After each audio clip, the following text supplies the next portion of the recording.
Hi there. Welcome back to my channel.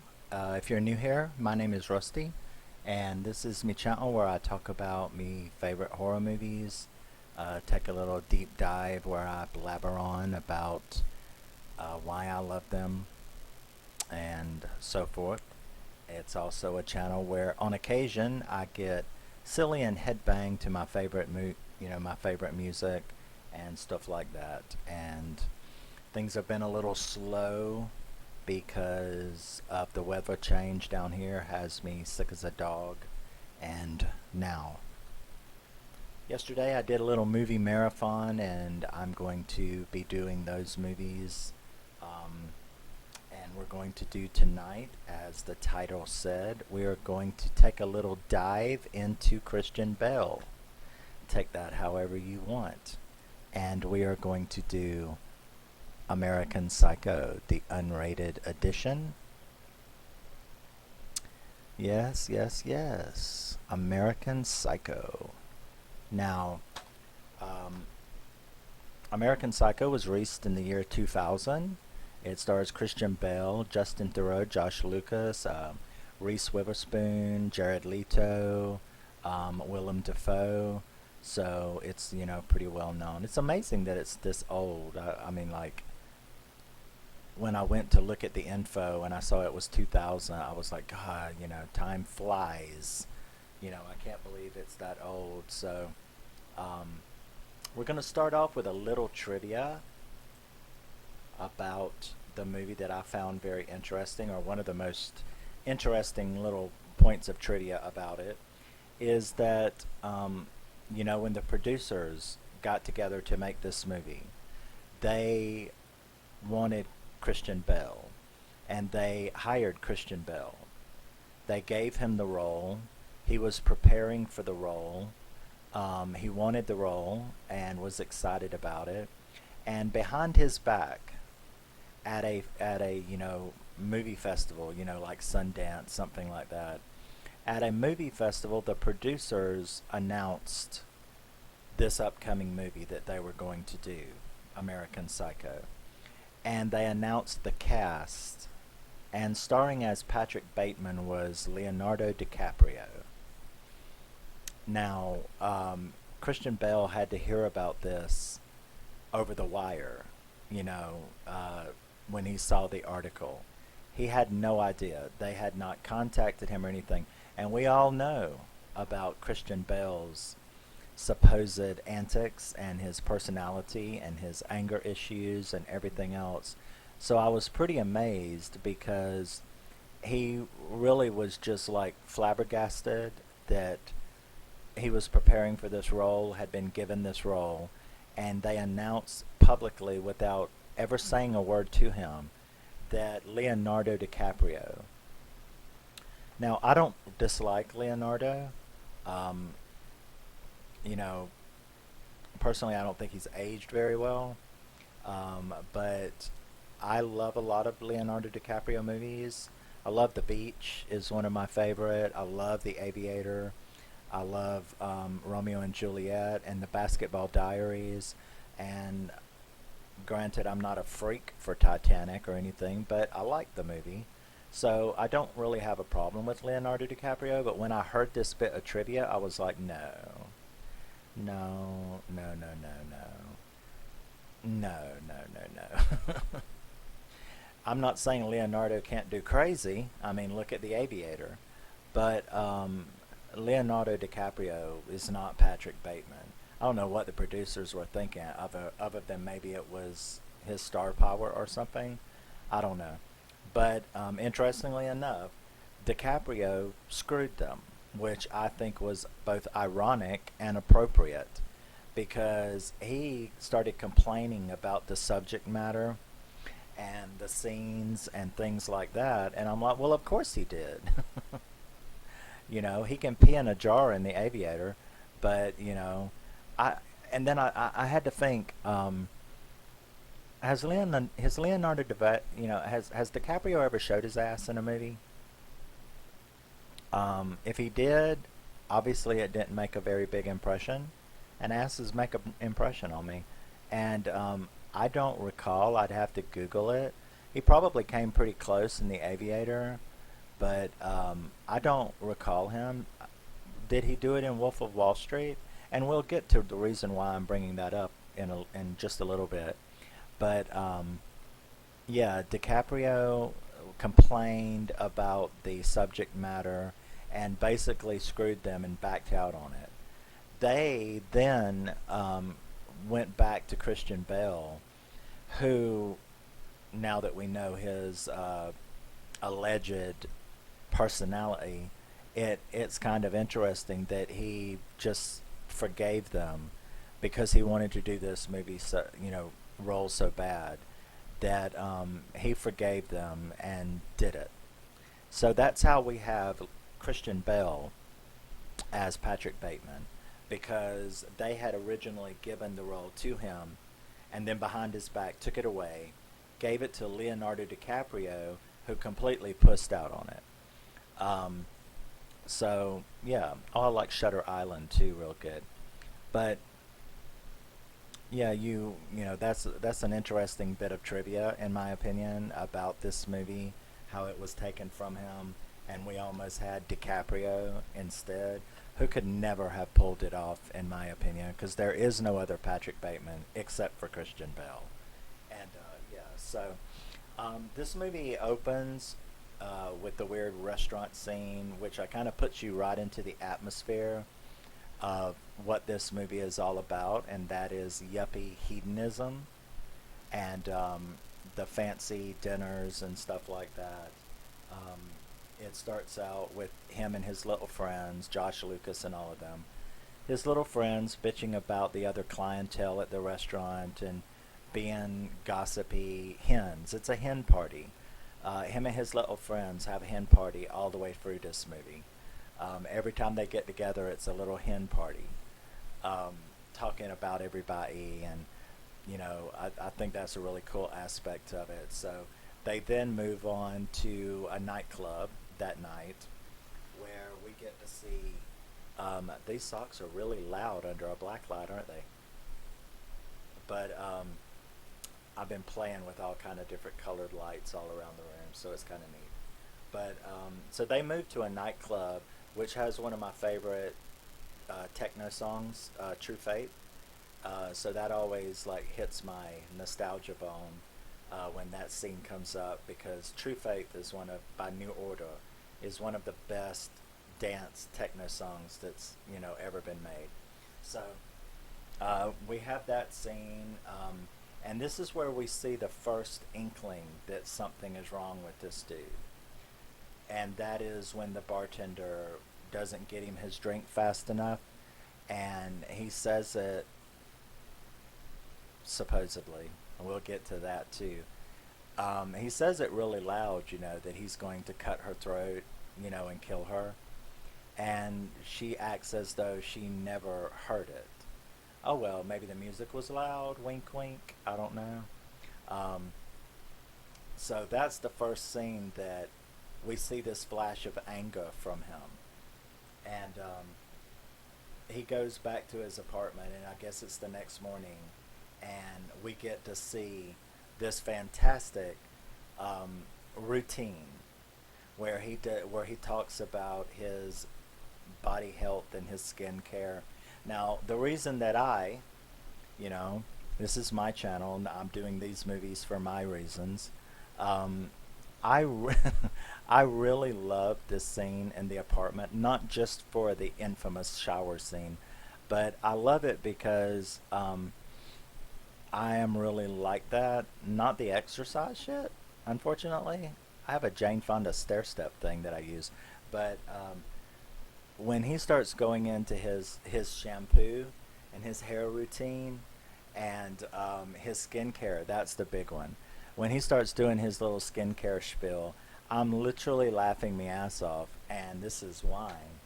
Um, right here is a little box, yeah, and I just want you to look, you know. Okay, all right, jojoba oil, skincare oil, grapeseed oil, castor oil, uh, argan oil, tamanu oil, and that doesn't even begin to cover it, right? There's just crap everywhere. Okay, I am a skincare fanatic. I love my skin, and so that scene with him doing all of that, with him doing, I put this on, and then I put this on, and then I put this on. I was laughing my ass off even the first time that I saw it because I have been that right there since I was 14 years old.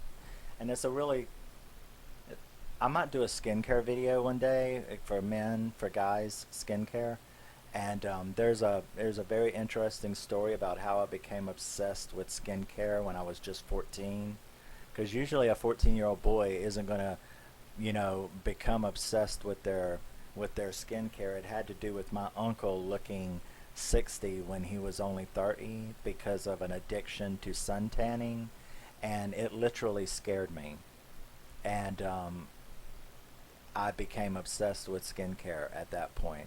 So anyway, that scene where he is going through this ridiculously um, intense skincare routine as he is explaining how he does his stuff, that's hilarious. I do have this shadow, like I don't know what's causing that shadow across my face. I don't know what light's doing that, but it makes me look like I've got something on my face. But um, so we see this thing, and we find out he's 27 years old. He's, the leader of this, or he's, in this real estate firm or Wall Street firm. And I never even really paid to exactly what the fuck they do. But so yeah, the next morning he's walking on sunshine as he goes into his room, goes into the office. That's another thing about this movie is I love the soundtrack. The soundtrack is just phenomenal, and his obsession with movies, I mean with music, well, in movies too, is also another thing that I share. I think that's the reason why a lot of movie collectors really love this movie, is because they see a couple of things, not the skincare, that's mine, but the obsession with music and how he goes into detail so many times during the movie about this and that various artists and their albums. And he doesn't really show too much of the movie stuff, but he is certainly about the music, and I too am like that as well. So, those are little aspects that you go, I'm just like him in some of those things. So I hope I'm not a psycho. But then again, I don't think that's a sign of a psycho, because I belong to a lot. I'm subscribed to an awful lot of movie collectors and music collectors, and so there's a lot of us out there if we're all psychos like this. But that's an interesting side of this movie that I really love about it, is his obsession with music and his obsession with skincare and stuff like that. So I kind of identify with that one part of it. So back to that night before he goes into the office, we do have, and it is worth, on my channel anyway, it is worth noticing the infamous shower scene, because that is well fit. You know what I'm saying? And that's another thing I wanted to bring up about DiCaprio. That's the reason I asked that question earlier, because when I found out about that trivia and I found out how he was upset with those scenes, it made me wonder, has Leonardo DiCaprio ever showed, his butt in a movie? I know that Wolf of Wall Street is pretty hardcore, but I still don't remember. Like I said, it must not have made an impression, and I didn't look it up, so I don't know if he did. But I'm wondering if that was one of it, because I don't know if DiCaprio's got the ass to pull off that shower scene. Is what I'm saying. And because that's definitely pause button material. As a matter of fact, my computer and I have been together for so long that I don't even have to pause it anymore. Like when it gets to that shower scene, the computer just pauses it for me. Sometimes I'm just like, did something happen? My computer froze, and then I noticed that it's frozen right on Christian Bale's ass, and I'm like, oh, okay, well, yeah, okay. The computer loves me and knows me so well, it just goes ahead and does it. So that's pretty interesting. And I'm trying to make you laugh. but so he goes on, and we are introduced to the other characters around the movie. Uh, he goes to the dinner party with Reese Witherspoon as Evelyn, and there's such hate and disdain towards her. It's weird that he's trying so hard to be these things, but yet he is so obviously disgusted by all of them but him, yet he's trying to emulate them, but in a superior way. It's very strange, but then who knows the mind of a psycho? So the first little mystery occurs when we see him, leaving, and he walks down the street, and there's a woman standing next to him, and they say hey, and who would not say hello back to Christian Bale, right? And then boom, he's bitching at some uh, Asian cleaner at the at a wash place, dry cleaners, bitching about these sheets that he said he spent cranberry juice on, and I guess they wanted you to believe it was blood. Maybe it was blood. So, we have that dinner with Courtney, and then at the business meeting we get to see Alan, Paul Allen, played by Jared Leto, and the obsession with the business cards. Um, I think that was a great touch, the way that they were all, because people like you and me, you know, you're amazed at some of the scenes in this movie, or I was amazed at some of the scenes in this movie, because a lot of the stuff that not just him as a psycho, but everyone else, they were all still obsessed with the same minutia. And that's what was so funny about it. I mean, they spent like this long drawn out scene, and it was about fucking business cards, and how he was getting sweaty furious if he thought somebody's business card was better than his. But they all were the same way though. They all were like bragging about their business card. It wasn't just him. He was just one step above their reaction, because they were just as braggy and stuff about their cards. They just weren't. He was just only like one step above, and it was almost like the director was trying to tell us that he may be a psycho, but he's only one step above everyone else around him. He's only one notch above, because they were all acting like a 9 about it, and he's just a 10. So it's not that much difference between his behavior and the behavior of everyone else. Courtney, the girl he's cheating on Evelyn with, she's a nutcase. Evelyn herself is a nutcase. They're all psycho. And then you see the rivalry between him and Paul Allen, who continues to call him Marcus, you know, in a very comfortable, we know your name is Marcus way. And so they kind of put that in, I'm putting all this little minutia in there because when we discuss afterwards, it'll all come back up. So we then get down to the homeless guy scene where he is going through down an alley, and he stops and he talks to this homeless man, where that is a very vicious scene. And like I said, I've got the unrated, and in the unrated, the way he stabs him after humiliating him about not having a job, and then he stabs him, and then he stomps the dog to death. It was pretty out there. We then end up at a Christmas party. Yeah, I'm just jumping through the scenes. So we end up at a Christmas party where we can see that his hatred for Allen, Paul Allen, is, continuing, who still continues to call him Marcus. And what I thought was interesting about that is, like, no one corrected him, you know, not even Patrick. He just had that narration, that overview narration where he was just like, "Oh, he can't even remember my name. How sweet."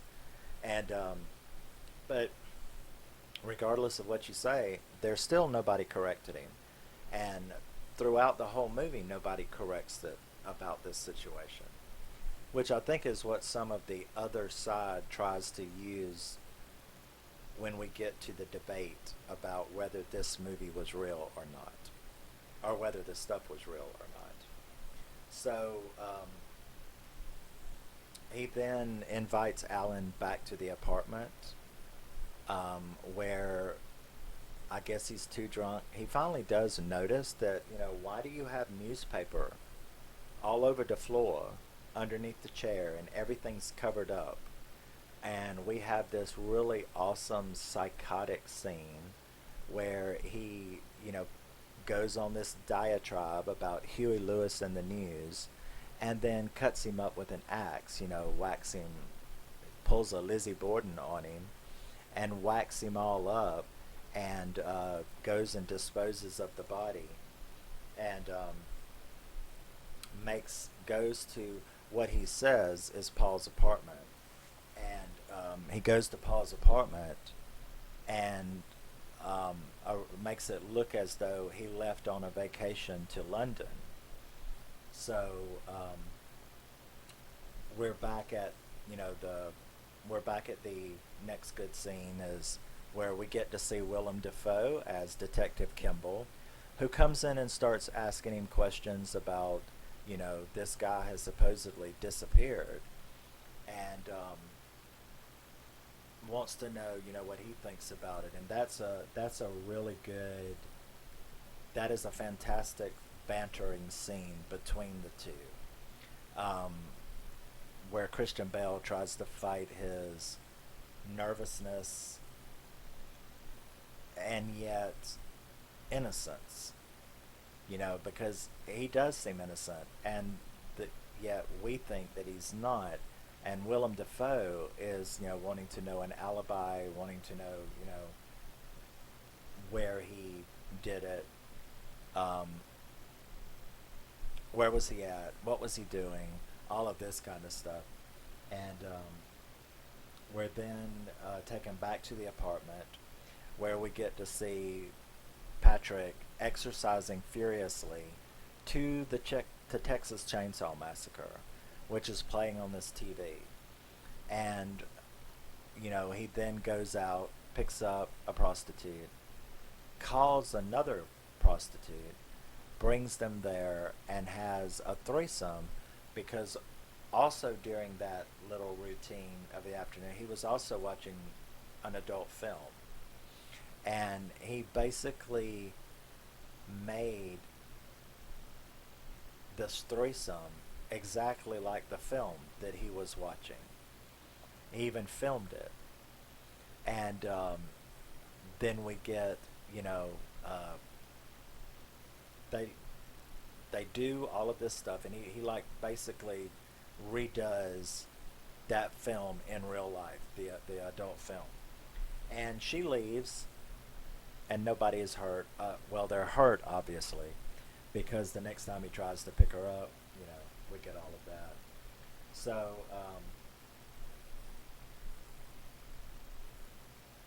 the next day, we're back at a hen party again with his friends, and you need notes to keep a track of this movie. And they're all sitting around talking really ugly stuff about women, and he brings up and discusses jokes made by Ed Gein, and showing again his fascination with not only music and movies, but serial killers now. He's bringing up Ed Gein and talking about him. He sees Lewis's new business card. Once again, we have this business card obsession. And then he goes into the bathroom to supposedly kill Lewis. That's Evelyn's fiance. Courtney's fiance, the woman he's having an affair with. So he goes into the bathroom to kill her, or to kill him, and instead ends up, the guy is obviously gay and kisses him on the hand, which freaks him out, and he can't kill him, and he's like stunned and leaves, and so he doesn't get killed, supposedly, if he would have really. And I'm letting a little bit of my in discussion come in, but he supposedly was going to kill him. Why that would like deter him from killing him, I don't know. Because I don't think it was deterring him from killing him. I don't think he would have killed him in any event, but we'll get to that as well. So, where are we at? So he goes and he visits Courtney and starts off there, and he asks her to dinner, and as he gets his secretary to come to dinner, we get to see what appears to be a model, the model that he had picked up at the club the other night. It looks, her head's in the refrigerator, and he's got his secretary over, and you think, is he going to kill her? He even walks up behind her with a nail gun and puts it right at the back of her head, but once again, he doesn't do anything. And the movie, or the script, the screenplay, conveniently has Evelyn call right before he does it as a reason for him not to do it. And she hears the phone call, and they kind of like, well, I should go. He's like, yeah, if you stay, something bad will happen. And she, of course, doesn't know what he's talking about. And she leaves. So we have that little scene, which was really good. I think that scene was really good, because I was very tense during that scene, because once again I thought that he was going to do it. But at the same time, I'm starting to, at the same time in this point of the movie, I'm starting to feel blurred. I'm starting to get this feeling that I can't tell what's real and what's not, or that seems real, but then I have this feeling that it's not real, and things are just way too conveniently. We're seeing these gross scenes, but we're not seeing the correct aftermath of these scenes, and things are just, I really started getting about this point of the movie when he had this secretary at his house. That's when I really started, the first time I saw it, of course, I really started questioning this whole thing. I was like, I don't know. I've seen all of this stuff, but I feel something isn't quite right here. So he ends up going to dinner with Detective Kimball again, where he can't really remember his alibi. And interestingly enough, because we're sitting here thinking, well, of course he doesn't have an alibi because he was killing Paul. But then the detective tells him he's already got his alibi, that he was at the club with his friends. And he's like, oh yeah, that's right. Almost as though he knows it's a mistake, and he's accepting a convenient alibi that he doesn't even know. Like a lucky alibi. He's been given a lucky alibi, thankfully. But I've already got the seeds of doubt, and so I really didn't think it was a lucky alibi. This was the first time that I was like, I don't know. But that all worked out very well, but I didn't think it was, They banter on about Paul again, and he goes back to pick up that same, the same prostitute that we know as Christy, because that's the name he gave her. And she doesn't want to go with him this time, and says that they had to go, she had to go to the emergency room after she had to go to casualty after their last encounter. And he's like, oh no, it won't be that way. So we don't even know what he did to those girls, but obviously it was rough, because she said she had to go and might even have to have surgery or something. So she doesn't want to go with him this time. And he ends up convincing her that it's not going to be the same thing. And he takes her and goes to a supposed ex-girlfriend that we had never heard of. This, what was her name, Elizabeth? So he takes her there. She's like drunk and carrying on. And we hadn't seen or heard about her before. And we never hear or see anything about her afterwards. But he supposedly had this ex-girlfriend named Elizabeth, which is very possible. And he drugs them and talks them into a threesome again. At which point we see the infamous chainsaw scene, which played out exactly like the Texas Chainsaw Massacre that he was watching, earlier. And so, that's what finally did it for me, I think, in this movie, was that right there. I noticed that, he had mimicked the adult film. Now he seemed to be mimicking Chainsaw Massacre. And I'm sorry, but you can suspend my disbelief all you want to, but you can even distract me with a naked Christian Bale running down the hall, but it's not going to change the fact that she's running down the stairs and you're going to look over and you're going to drop a chainsaw, and it is going to perfectly timed to bisect her, to hit her. And that was when I finally was like,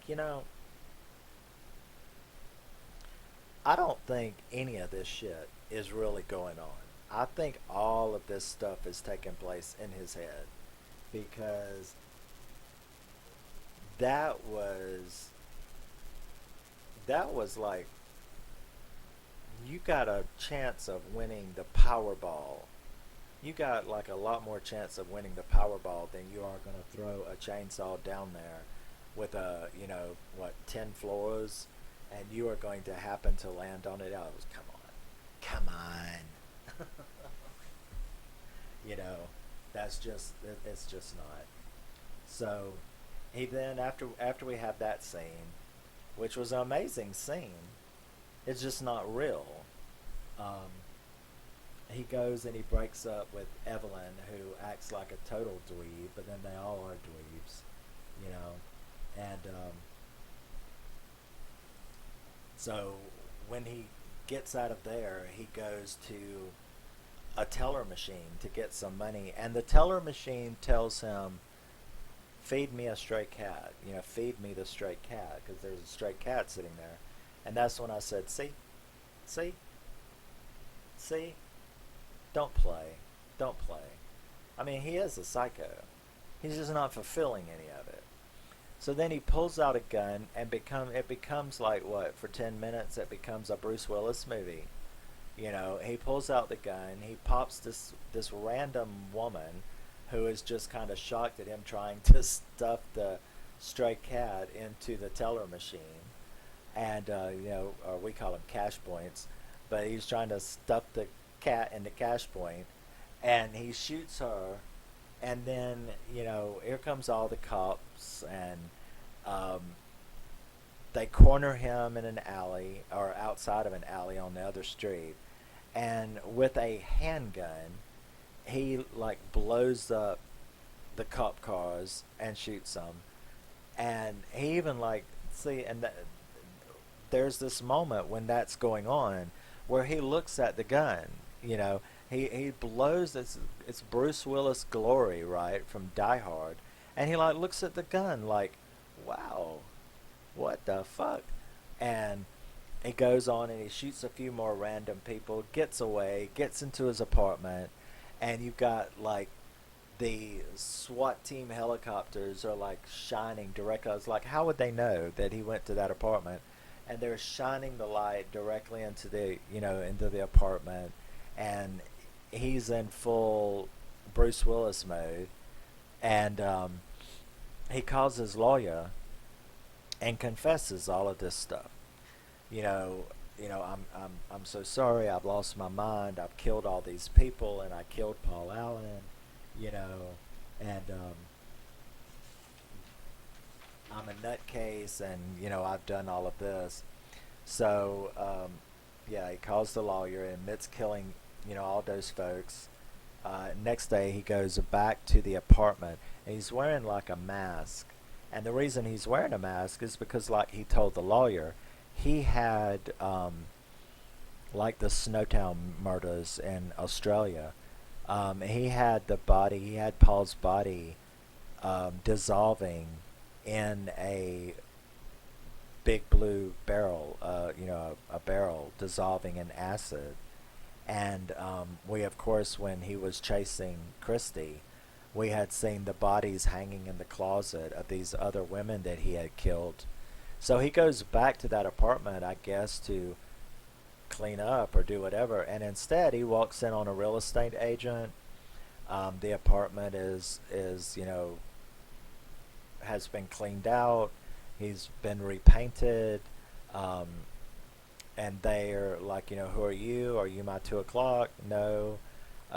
She's like, I don't think you should be here. He's like, is this Paul Allen? She said, no, because it's not anymore.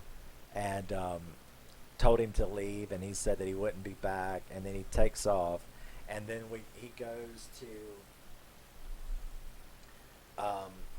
at this point, when he goes to the business party again, he actually sees his lawyer, while at the same time he had called his secretary, and he had told her, acted really crazy to her, but he didn't tell her the stuff. She went in there to his office and was looking through his desk, and she found this book, his day planner, and all of the stuff that we had seen was in this book, in these juvenile drawings of all of these murdered and bisected women, and stuff like that. So she's looking at that while he is in this final office party, telling he sees the lawyer over there. He goes over there to the solicitor, and he's like, hey, I told you everything. And the guy's like, yeah, that was you. That was really funny. He's like, what are you talking about? And he's like, that was really funny. That was a joke. I mean, you know, I knew it was you. And he kept calling him Mr. Davis. He said, I knew that was you, Davis, And because, how dare you say it was Patrick Bateman? He's such a dork and a geek. And this is the multiple times we had heard people, even like Paul Allen himself, had talked about what a geek and what a dork and all Patrick Bateman was. And so now we have, this lawyer going, well, it was a joke, because it has to be a joke because I had dinner twice. Paul is in London. And that's what the detective had told him too, was that he had witnesses. That's why there was no more investigation, because they had found Paul Allen. He was in London, and this is one of the people, because he told him, he said, I had dinner with him twice in London. What are you talking about? Which explains why his apartment was being renovated for, new clients, or new residents. So Marcus, he kept being called Marcus, and the lawyer called him Davis. I don't know, Marcus Davis sounds like a name. Who was this dude? And that's one of the things that is the biggest question of this movie. So, we come to the end with him going back and sitting down with his little friends who do believe that he is this person named Patrick Bateman, which it seems to be probably someone that everybody knew from somewhere long ago, and he has taken on his identity. Um, did he kill him or what? Because I don't believe he killed anybody. And that brings us to the end when he gives the diatribe where he talked about the confession. He ends it with, "This confession means nothing." And the movie ends, and that's when we come to the three schools, only two of which are legit, in my opinion. You have one school that believes that everything was true, and it was all just, it was all just mistakes, mistaken identity. Nothing meant anything. It was what it was. Everything was true and accurate. I don't even respect that opinion as even being possible, and you obviously don't watch a lot of movies if you believe that. Now, we get to the two legit interpretations, and that is that a lot of what happened didn't really happen, but a few of the things really did happen. Mostly I hear people say that the homeless man was a murder, was real, and that whoever Patrick Bateman was, and that he killed him to take his identity, is what probably happened. And that's the biggest one, is that. Oh, and the woman that he met on the street, where the next day they were showing his sheets, him bitching about not wanting the cleaner to bleach the sheets, and making us think it was blood. But he told the person behind him that knew him that it was cranberry juice, which, considering him being a health nut, is pretty believable. And then you have the other team whose colors I wear, and that is that none of this happened, okay? He did not kill anyone, in my opinion. He did steal this identity probably from some geek that he went to school with, that lots of people remember being this dork, this geek, because they certainly aren't talking about Christian Bale. I mean, he's well fit. He is gorgeous. He's fit. He's built like that's not a dork or a geek. And so they can't be talking about him. Unless, of course, he was that way in school. But it's still an explainable question. I don't think he killed anyone to assume this identity. I think he just took the name of some geek that everybody knew from school. And I don't think anything else happened. I think that all of the murders that took place in this movie were in that book. And that's the only place they took place, was in his head, in that book. I mean, I've even the other side will go, okay, I mean, hey, I don't believe that the teller told him to feed him a stray cat. Obviously, he was a psycho. But some of it did happen. No, none of it happened. None of it happened. And, but I do respect it, though. I do respect those people who try their best. But see, here's the thing. If you aren't sure, and you talk to team nothing happened, none of this was real, it was all in his head, when they give you explanations, just like I can give you explanations if you questioned me, it doesn't sound like I'm reaching. It doesn't sound like I'm trying to run around the block to give you an explanation of how what doesn't make sense really makes sense. Um, but when you talk to those who want to try to convince you that these murders happened and that most of them are real, um, they come up with the most interesting, far-fetched stories of how, you know, why was everybody calling him someone else? Why did Paul, who vaguely knew him, why was he calling him Marcus? I mean, Christian Bale would be a lot more rememberable. Let's say that he was Marcus, and then there was this geek named Patrick Bateman in school. He is going to vaguely remember Marcus because you can't. He's a normal guy. He's you're going to remember him even if it's just vaguely. The geek, the geek nerd, he's not going to be as memorable. So, um, other than he was a geek and a nerd.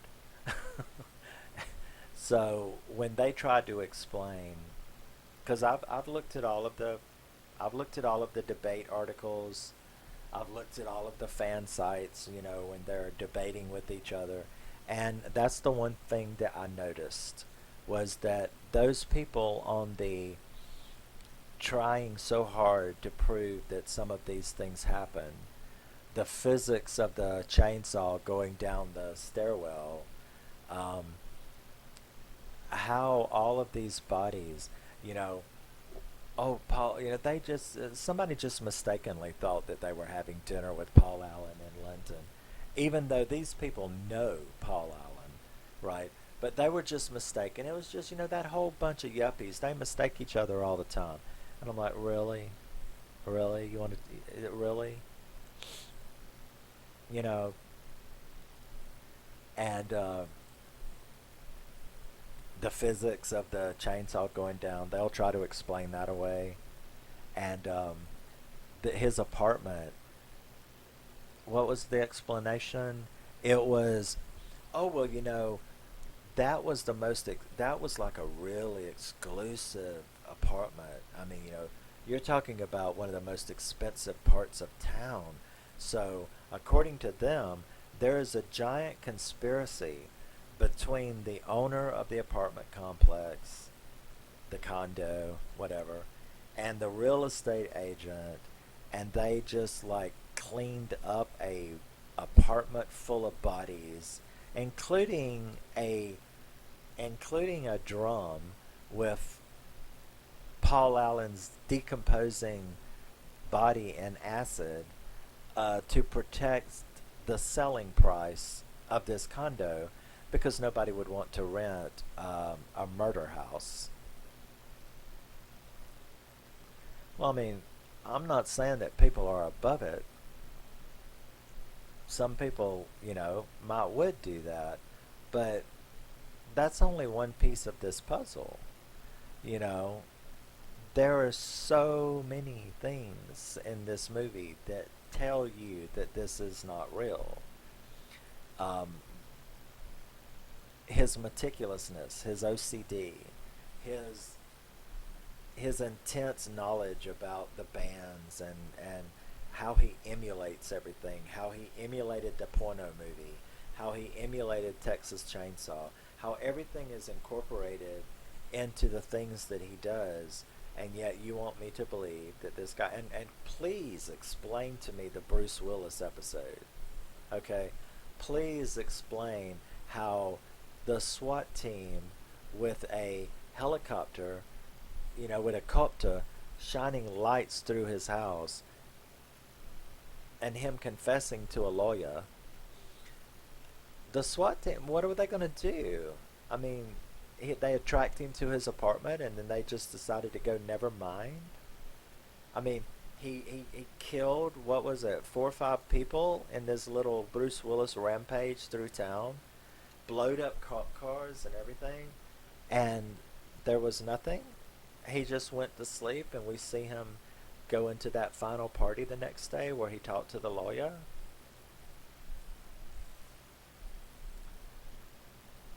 there's a comment section. If you want to explain to me how any of this stuff was real, I would be happy to listen to it. I mean, I don't believe it. And I'm on that team that says that absolutely none of the murders happened in this movie. It was just like the bartender at the very beginning when she pissed him off. I don't believe the music was that loud. He was way too close to her, and he yelled that stuff at her back, and she did not even flinch. And believe me, she was a bitch. If she had heard that shit, she would have flinched. He would have got a face full of margaritas. You know what I mean? And none of that was said. None of this does. So let me know what team you're on. Do you believe that some of it was real, but some of it was not? Do you believe none of it was real? I'm on the team that says none of this was real. And I would be happy to entertain your thoughts, though, but you're probably not going to change my mind. And yeah, so I'm firmly on that team. Thank you for joining me, and hopefully I can get back to some business now that it's warming up down here and the cold is going away, and I can get back to having some fun with me movies. Again, this was a deep dive, or my personal chatter, on American Psycho with Christian Bale from the year 2000. And yeah, I will see you in the next one. Love you, miss you, bye. And you're a very special person, always remember that. I just like to keep drilling that into your head. I'm so glad that you take the time to check it out. Leave a like or comment, and yeah, we can get back to stuff. I have a fan blowing on me that is making me sick, so I've got to turn it off before the next video. But I will see you in the next video. I'm going to do the Cube franchise. I binge watched. I bought them all on Vudu because it was too expensive to get the DVDs of them. I wish they would release like a Blu-ray set of all three of the Cubes. Even though the second one, I think you have to be on shrooms to watch it. But yeah, so I'm going to do those next. That's the three upcoming ones. So I will see you in the next one. Love you, miss you, bye. And thank you for joining me. Bye-bye. Did he really kill anybody or not? Keep screaming when appropriate.